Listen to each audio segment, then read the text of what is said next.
So what we got done yesterday is we got this off the floor and on the stand. And now we can start getting some of the stuff off the actual engine and see what we have for internals. A couple of the concerns is if it had water in it, if the cylinder heads might be bad because of that and not usable, which would be a concern.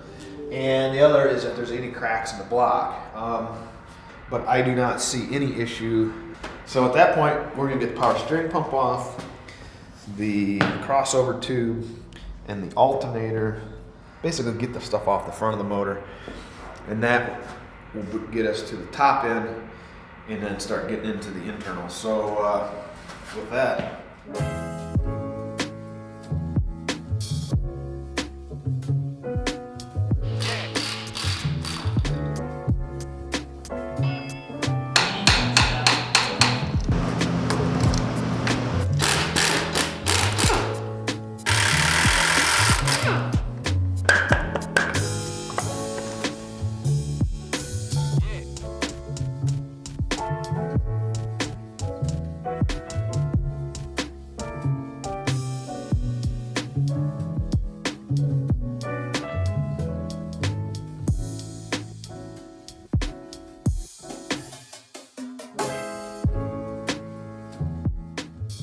See how pasty that thing is?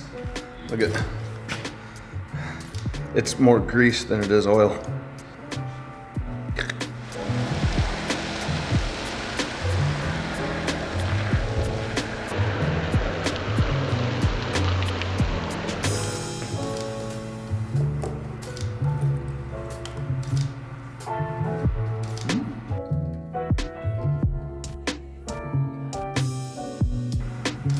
Comes.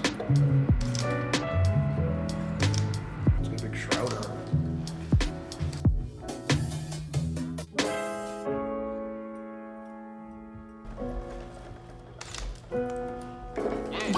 It's heavy. Oh, that's ugly. Davin? I'll wash my hands very well, don't worry. No worries. Oh, what? That's that milk stone I put in there. Oh, that is.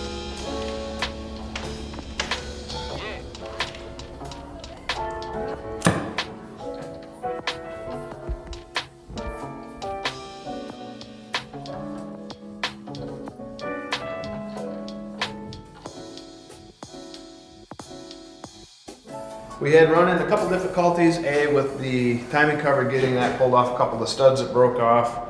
Not a real big deal, just heated up the block and the aluminum cover to begin with and got that slid off.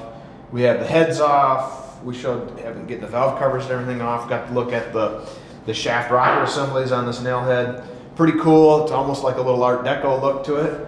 And now we're in the internals of it.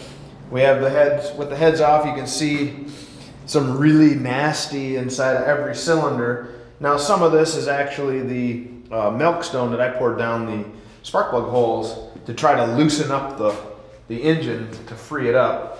And ultimately what it did is it took what was in it and calcified it to some extent and really made it dramatic. But we did find another mouse nest on the opposite side. And then, so 7 had the exhaust valve was broke off and the big end of the valve was laying in here. So that's obviously why it stopped running or at least was retired.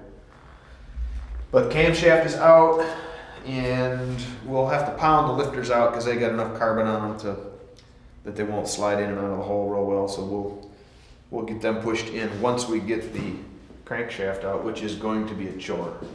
I believe every one of these pistons is froze, and that's going to take a lot of effort to try to break them free.